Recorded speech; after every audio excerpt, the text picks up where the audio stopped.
예수는 우리 왕이요.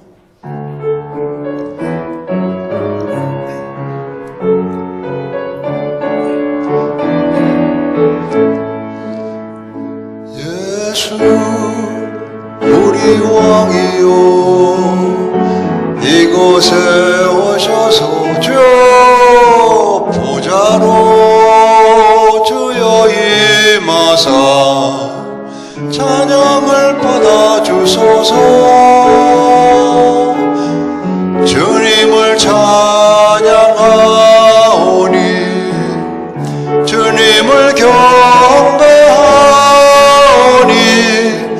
왕이신 예수여 오셔서 좌정하사 다스리소서. 한 번 더 합니다. 예수 우리 왕이요, 이곳에 오셔서 보좌로 주여 임하사 찬양을 받아주소서. 주님을 찬양하오니 주님을 경배하오니 왕이신 예수여 오셔서 좌정하사 다메소서.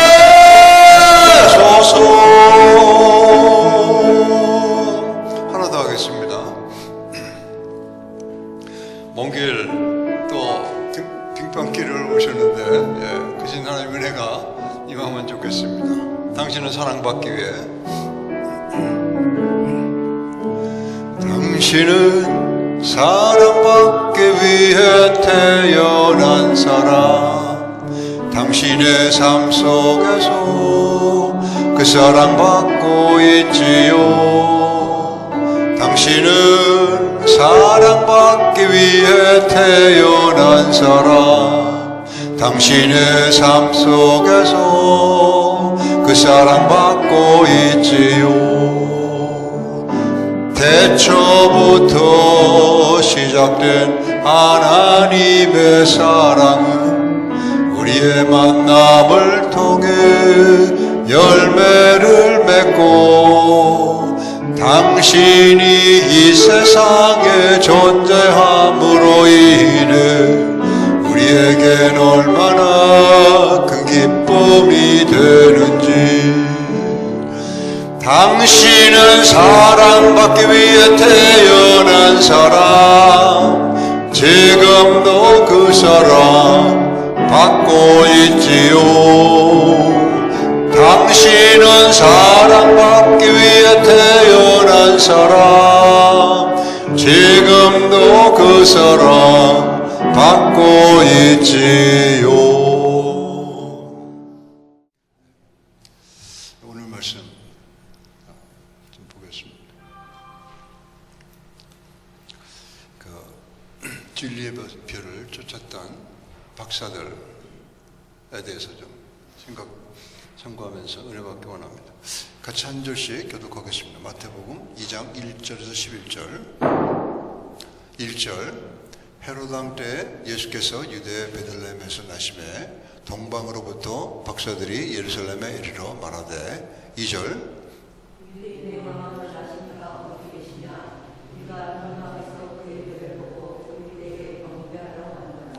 3절, 헤롯 왕과 온 예루살렘이 듣고 소동한지라. 4절,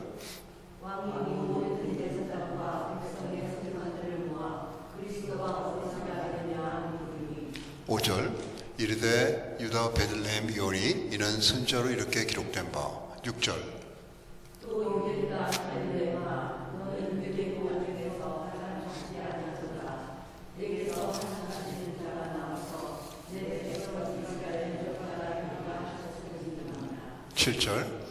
이에 헤롯이 가만히 박사들을 불러 별이 나타난 때를 자세히 묻고. 8절,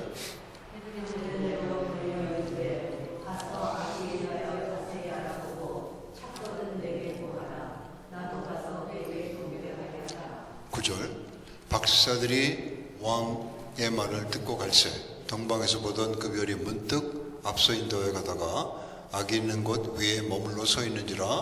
10절.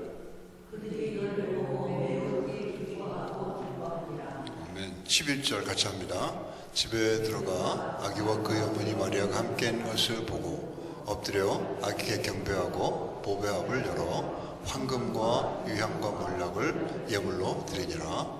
아멘. 예.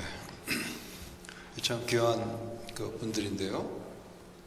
사실은 제가 이런 분들을 성도님들에게 전하기는 좀 한없이 부족한 사람이기 때문에 죄송스럽다는 말씀을 드립니다.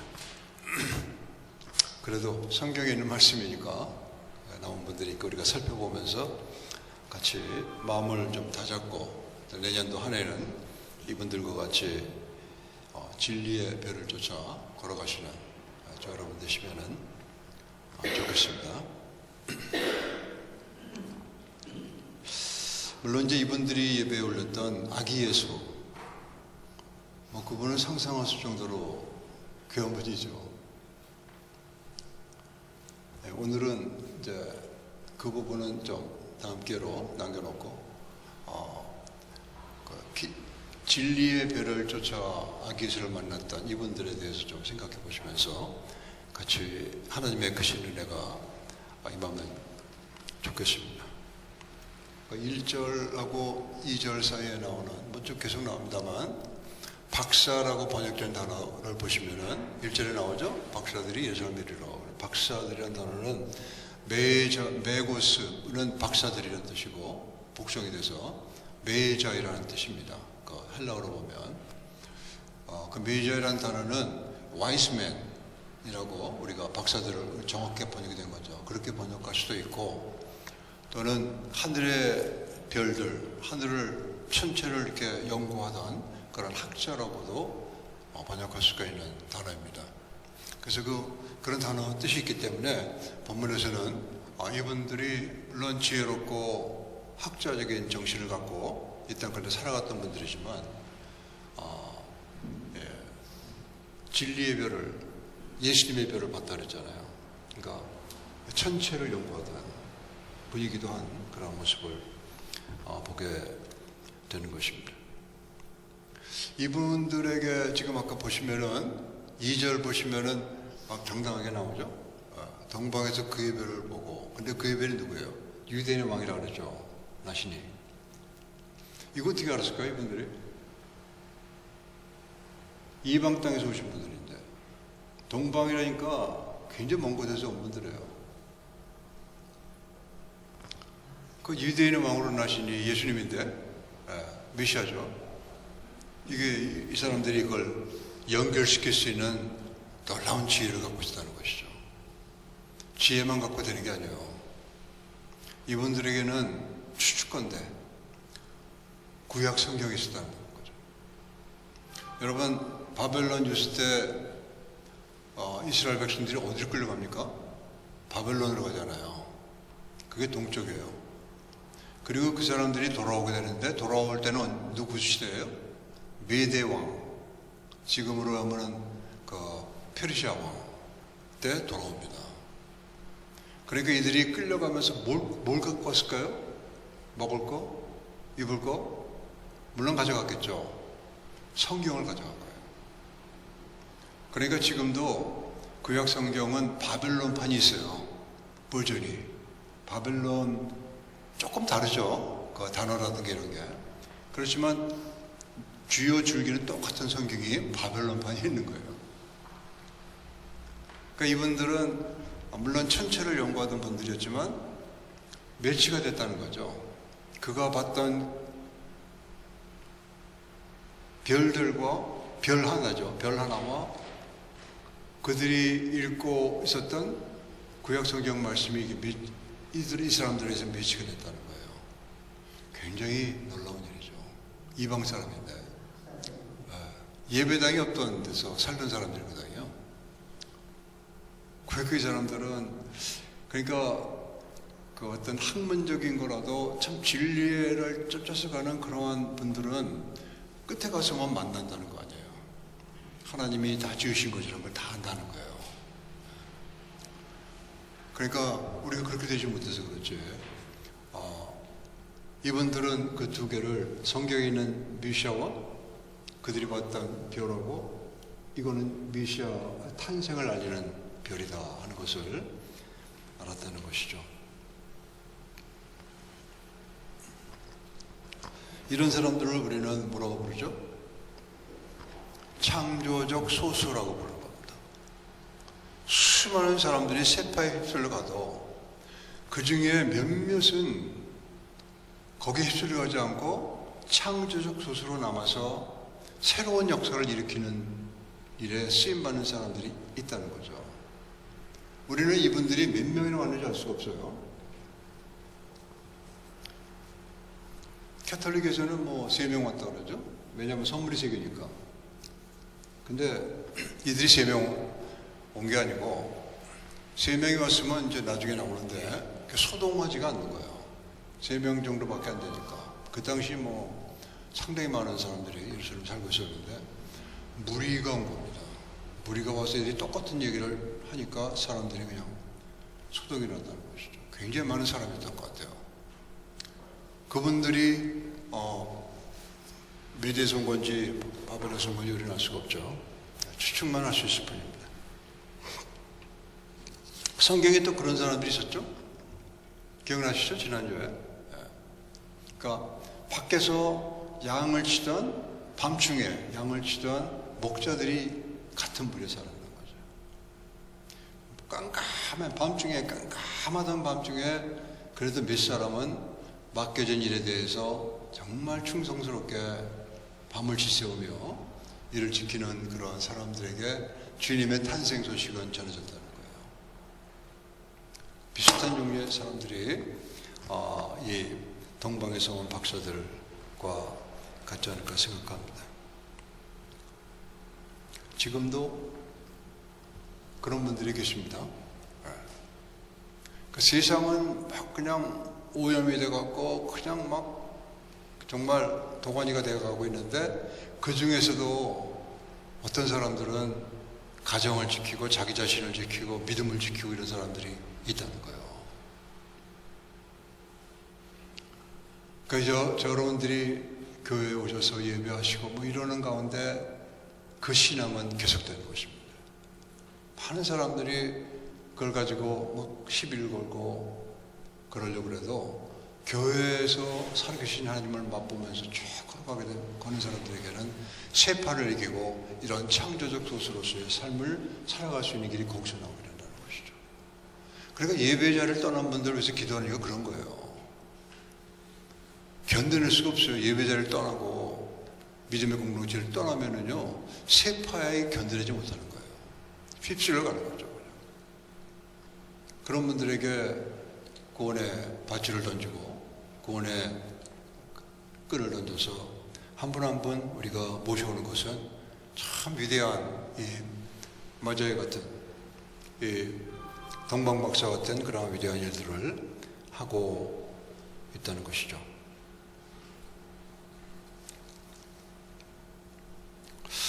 근데 2절에 보시면은 이 성경 말씀을 읽고 또 마태가 전했던 청중들, 초대교회 성도님들은 우리같이 추측이 불가능한 거예요. 그죠? 우리는 지금 모든 팩트가 있기 때문에 가지고 추측을 할 수 있지만 그 당시의 성도님들은 2000년 전에 예루살렘에 있던 유대인 성도님들은 모르잖아요. 근데 저는 우리는 뭐 지나간 벌써 2000년 전에 있던 하나님의 시조를 우리가 읽고 있기 때문에 추측할 수 있는 거지만 모르는 게 좋다고 저는 생각을 합니다. 이 신비의 베일이 열려서 보게 되잖아요. 다 알게 되잖아요. 그러면 사람들에 있는 죄성 때문에 문제인 거예요. 그러면 내가 판단하려고 그러는 거예요. 그거 가지고. 그러니까 그렇게 보여주신 거는 내가 나 자신을 들여다보고 나의 더러운 것들을 씻겨내고 하라고 보여주시는 건데 사람들은 그걸 가지고 권세를 부리는 거단 말이죠. 그 대표적인 인간이 오늘 나오는 사람 아니에요? 헤롯이 그랬다는 거 아니에요. 또 지략이 뛰어났던 사람이에요. 헤롯은 이렇게 보면, 본문을 보면. 그러나 그 바탕 속에는 모든 게 다 자기 소유예요. 모든 게 다. 나라까지, 사람까지. 그러니까 그 바탕은 굉장히 악한 사람이었다는 거죠. 머리는 뛰어나고 막 그런데 IQ는 막 200 가까이 되는 사람 같아요. 그러나 그렇게 머리가 좋아서 안들 어떻게 하겠어요? 안들 다 자기 위해서 써먹는 거죠.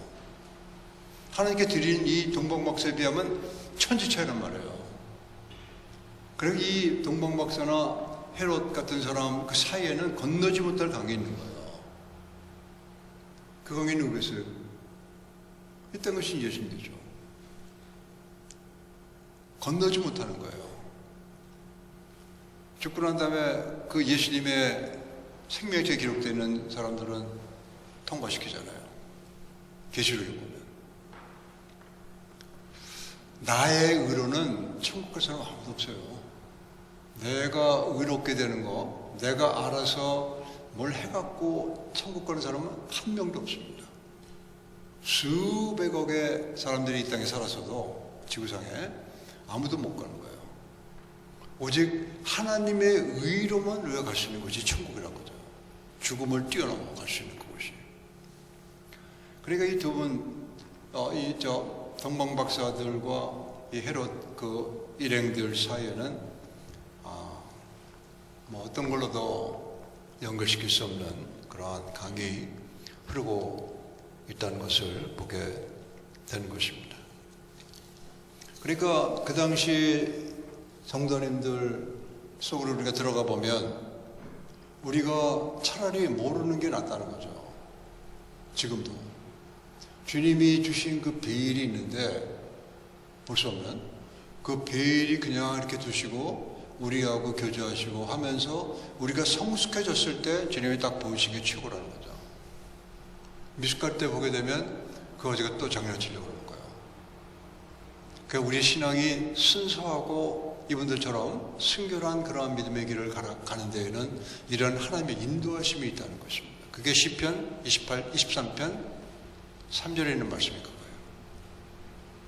하나님이 자기 이름을 위해서 나를 의의 길로 인도하신다는 게 그게 하나님의 의의 길로 인도하신다는 거예요. 내가 보기에 의롭다는 게 아니고 하나님이 보시기에 의로운 길로 인도하신다는 거예요. 하나님의 이름을 위해서. 그 말씀이 이사야서 41장 10절과 연결되는 것이죠. 그리고 그 말씀이 시편 1편 6절 말씀과 연결되는 거예요. 하나님이 의의 길을 가는 사람, 그 의의 길이 내 의의 길이 아니고 하나님의 의의 길을 걸어가는 사람. 그 사람들을 돌본다는 거 아니에요? 인정하신다는 거 아니에요? 근데 악한 자는 망한다 그랬잖아요. 악한 자의 길은. 그건 하나님 없이 걸어 간섭받기 싫어하는 사람들이에요. 하나님이 날 간섭하시려고 그러는데 싫다고 나는 내 길 가겠다고 하는 사람이 망한 길로 가는 겁니다. 자, 여러분은 하나님의 크신 은혜로 하나님의 의의 길을 가는 그러한 믿음의 분들로 믿습니다. 그렇게 가지 못할 때가 많이 있잖아요. 그래도 그건 인간이기 때문에 그런 거예요. 그러니까 우리가 하나님 앞에 늘 나는 사람입니다 하고 고백할 필요가 있어요. 나는 하나님이 아닙니다. 나 사람이에요. 유혹이 오면 그 유혹에 넘어갈 수밖에 없는 사람입니다. 하나님께 간구할 수밖에 없는 거예요. 내가 뭐 믿음이 좀 있고 신앙생활하고 교회 생활 좀 하고 뭐 이렇게 좀 했다 그래서 내 믿음으로 나가려고 그러고 나는 하나님이 된 것처럼 나가면요, 이거는 꽝인 거예요. 늘 하나님 앞에 저는 사람입니다 고백하면서 이렇게 힘들고 어려우면 내 입에서 하나님을 불평하는 말이 나올지 모르는 그런 사람이라고 고백하며 걸어가는 게 최고죠. 그래야 하나님이 우리를 인도해 주시는 거예요. 의의 길로. 뭐 좀 아는 것 같고 자꾸만 자기가 뭘 많이 아는 것처럼 우리가 그렇게 생각하게 되면 그거는 하나님의 의의 길로 가는 사람의 태도는 아닌 것이죠.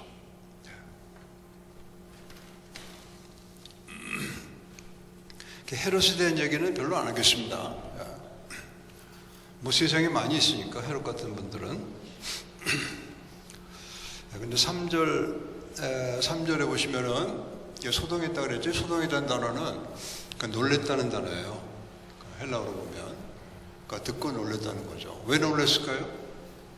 한 두 가지로 우리가 볼 수가 있는데, 하나는 그 소식을, 메시아가 탄생했다는 소식을 멀리 이방 사람의 입에서 나오니 그게 놀란 거죠. 그러니까 예루살렘에 살고 팔레스타인에 살고 있던 자기들도 모르는 일을 멀리서 온 사람이 얘기해 주니까 그게 놀란 거죠. 그래서 소동했다는 얘기가 이제 그런 얘기입니다. 두 번째 놀란 이유는 헤롯이 누굽니까? 왕이잖아요. 그죠? 근데 이 사람들이 뭐라 그랬어요? 왕으로 나신 이가 어디 있냐고 묻잖아요. 이게 학자의 아주 고지식한 태도예요. 우직한 태도. 학자기 때문에 이런 얘기 할 수 있는 거예요. 왕 앞에 누가 이런 얘기를 합니까? 대통령한테 대통령이 어디냐고 물으면 어떡하겠어요? 대통령 앞에 놓고. 우직한 사람이 얘기할 수 있는 거예요. 정말 이 참 마음이 든든한 그런 분들이 이런 얘기를 할 수 있는 겁니다. 그러니까 놀랄 수밖에요. 헤롯도 놀랬고 헤롯과 같이 있던 사람들도 놀랬다는 거죠. 예루살렘 사람들이 듣고 놀랬다는 것이죠. 그러니까 이 사람들이 멀리서 근처까지 왔는데 근처에서 예루살렘으로 들어간 거예요. 베들레헴은 거기서 9km 떨어진 곳입니다. 도보로에서 한 2시간, 3시간 정도 가야 되는 거리예요. 주소 잘못 찾은 거죠. 동강 목사들이.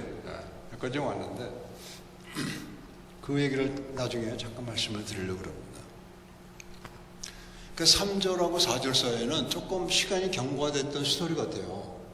4절에는 이 헤롯이 그 문제를 해결할 수 있는 사람들을 긁어 모으잖아요. 대제사장들하고 서기관들은 성경에 좀 많이 알고 있던 분들하고 성경학자들이란 말이에요. 다른 말로 하면 그 사람들을 불러 모은 이유는 이 사람이 벌써 눈치챈 거예요. 머리가 보통 빠른 게 아니에요. 유대인의 왕이란 것이 나처럼 그런 왕이 아니고 이 사람은 유대인도 아니거든요. 그러니까 항상 불안에 떨어지는 사람이에요. 왕좌에서 떨어져서 죽으니까 하도 못된 짓을 많이 해갖고 그 사람은 그러니까 죽을 때까지 왕자 잡고 있어야 되는 거예요. 자기 부인도 죽으래요. 나중에 자기 아들도 무슨 뭐 왕에 대한 얘기를 한번 했다가 죽어버려요.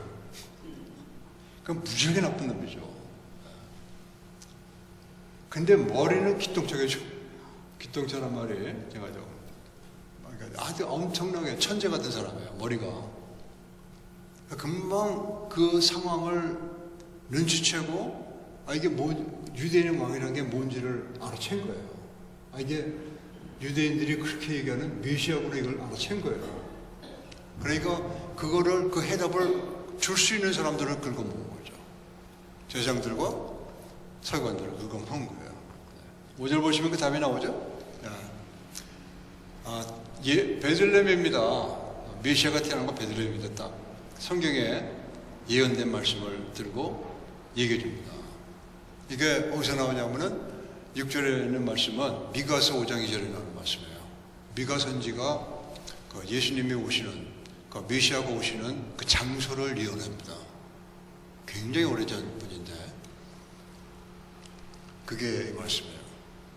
이것 때문에 이들이 얘기해 주는 거예요. 베들레헴입니다. 거기에 태어난 별이 아마 거기서 비치고 있을 겁니다. 뭐 그런 식으로 얘기했죠.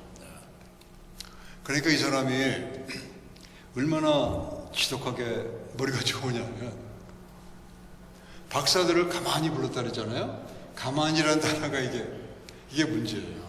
이 사람 문제가 이겁니다. 이게 시크릿리 영어로 하면 은밀하게 불렀다는 거예요. 아무도 모르게. 그리고 뭔가를 얻어내려고 그랬다는 거죠. 그게 처음 당신들이 그 먼 돈방에서 봤던 그 별이 떴던 때가 언제냐고 물어보는 거예요. 때가. 이게 나중에 16절에 한번 올리지 않겠습니다만 거기서 보면 헤롯이 노치구덩의 박사들을 돌아오면 좀 얘기 좀 하나 그랬는데 노치구덩이요? 그러니까 헤롯이 어떤 짓을 하냐면 2살 이하 애들은 베들레헴에서 있는 2살 이하의 애들은 다 죽여버립니다. 싹 다 죽여버려요. 근데 예수님은 성령께서 요셉에게 현몽하셔서 빨리 떠나라. 그리고 떠나죠. 애굽으로 갑니다.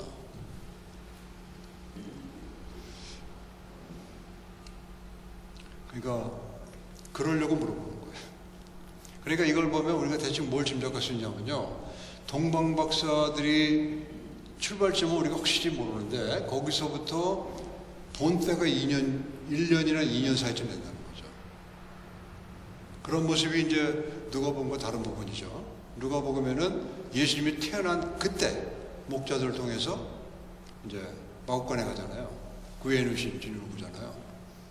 근데 박사들에게 본 거는 나중에 그 단어가 나와요. 그때가 아니고 타이밍이 굉장히 좀 지났을 때다. 한 1년 이상은 지났을 때다 하는 것이 나옵니다. 그 1년 내지 2년으로 얘기했을 거예요. 그리고 먼 곳에서 왔다면은 밤에만 와야 되잖아요. 낮에는 못 보니까 별을. 밤에만 빛이 와야 되니까 여행 시간이 굉장히 제한된 거예요.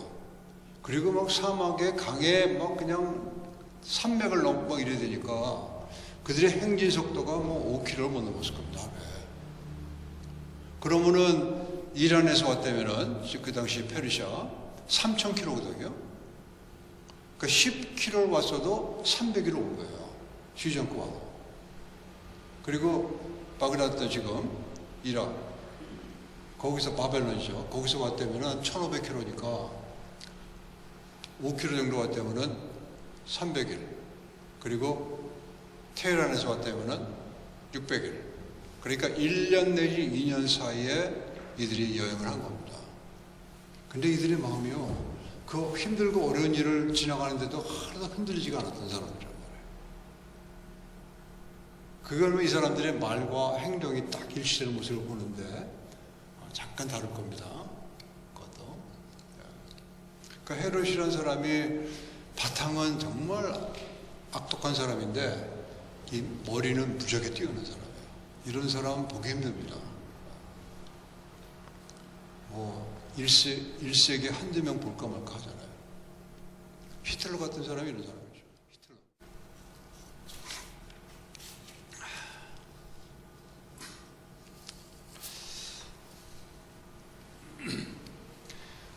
두 번째는 이제 베들레헴으로 보냈다 그랬잖아요. 그래서 가면서 보니까 이거 지금 다 거짓말이에요, 그런 거. 자기도 경배하겠다 이게 순 거짓말입니다. 근데 이들이 말을 가는데 갑자기 문득 별을 본 거죠. 그러니까 예루살렘 근처에서 별을 놓친 거예요.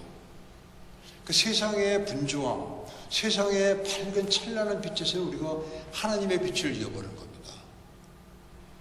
그러니까 저와 여러분들이 사시면서 세상에서 직장도 생활도 하시고 하셨잖아요. 그러니까 세상에 사시면서 하루 일을 하시면서 하나님을 묵상하고 바라보기 그렇게 힘든 거예요. 그 속에 들어가면 없어지니까. 상사가 있고 부하가 있고 그 속에 들어가면은 이게 잘 안 보이는 거예요. 하나님의 빛이. 홀로 있을 때는 내 속에 확실히 느껴지는 그 말씀이 이게 약화되는 거죠. 그 인간이기 때문에 그런 거예요. 그러니까 우리가 하나님 앞에 그걸 인정해야지. 자기가 무슨 하나님이 되는 것처럼 나는 끄떡없이 이런 사람은 없습니다. 그럴 때 우리가 모이는 거예요.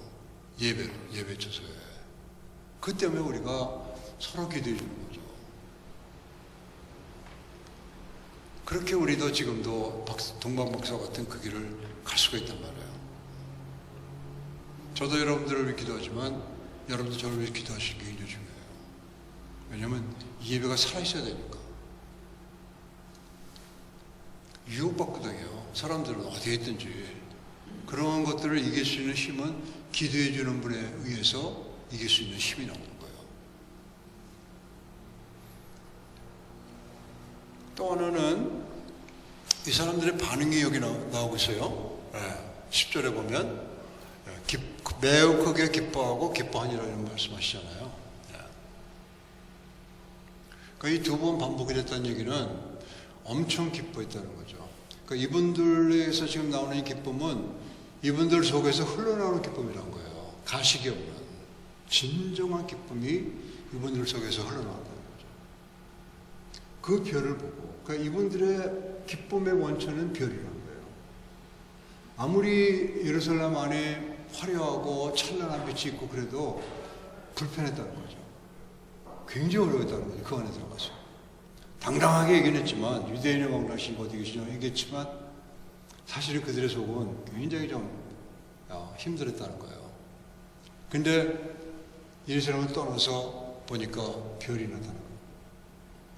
그러니까 이들이 별을 잃어버린 이유도 예루살렘 근처를 통과하다 보니까 잃어버린 거예요.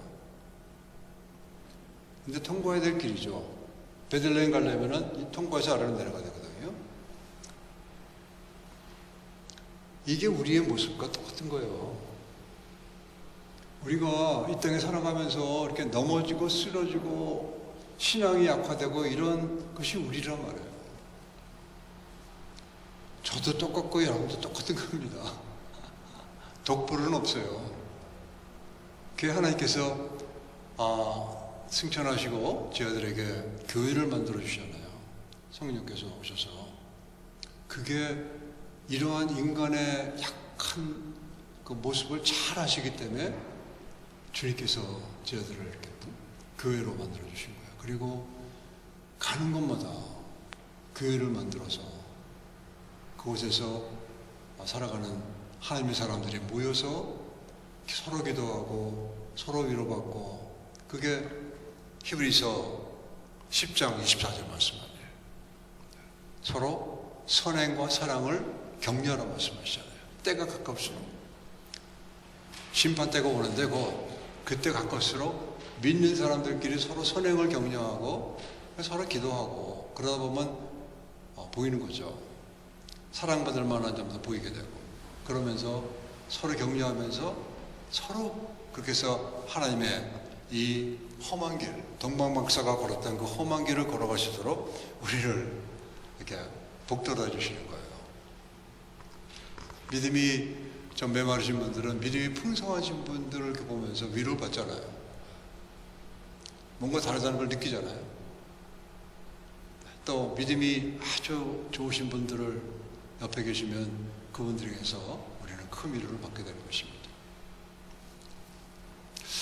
정말 멋있는 모습을 우리가 오늘 본 겁니다. 저는 그렇지 못해서 그렇지, 동방박사라는 그런 분들, 처음에 그 뜰에서 양치던 목자들과 같이 이런 분들, 창조적 소수를 우리가 본 거예요. 본문을 통해서.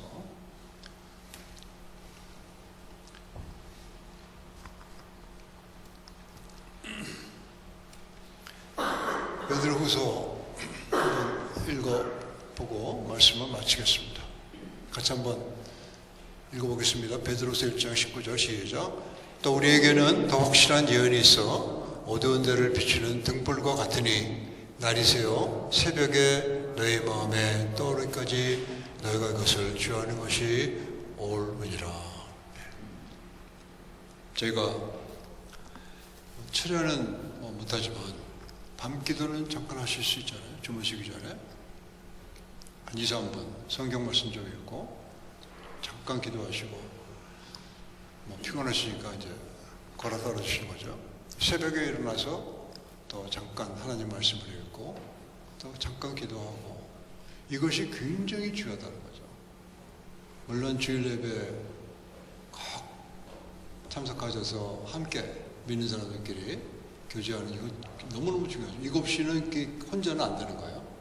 그러나 이걸 전제로 해서 교회를 잘 하시고 살아있는 예배 속에서 서로 은혜를 받으시면서 개인적으로는 주무시기 전에 또 일어나셔서 잠깐 하시는 그런 놀라운 삶이 2026년도에는 흘러가는, 끊어질 수도 있겠죠. 교회 와서 위로받으시고 또 시작하고 이렇게 되는 겁니다. 그렇게 우리가 앞으로 놓인 한 해를 걸어가시는 저 여러분 되시면 좋겠습니다. 이것이 저는 주님께서 이 땅에 오신 목적이라고 생각합니다. 이 땅에서 태어나신 그런 목적이 저 여러분을 하여금 그렇게 동방박사와 같이 또 양치는 목자들과 같이 그런 삶을 살아가시기를 축원합니다. 다 같이 일어나셔서 우리 찬송가 111장 주님께 귀중한 보배합을 열어드린 그러한 저 여러분 되시기를 바랍니다.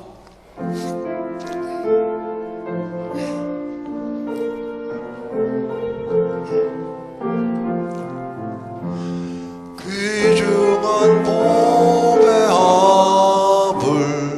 주 앞에 드리고 우리의 몸과 마음도 다 함께 바치세. 진리는 오묘하고 사랑은 성결해. 주께서 탄생하신 거룩한 날일세. 주께서 주신 은혜 한없이 크오니 주께서 주신 것을 감사히 바치세. 주님은 충만하고 소망은 불변해. 정성과 마음을 다해 경배를 드리세. 들에서 밤을 새며 양치는 목자들 하늘에 빛난 영광 보고서 놀랐네. 천사의 기쁜 소식 목자가 듣고서 찾아와 경배하네.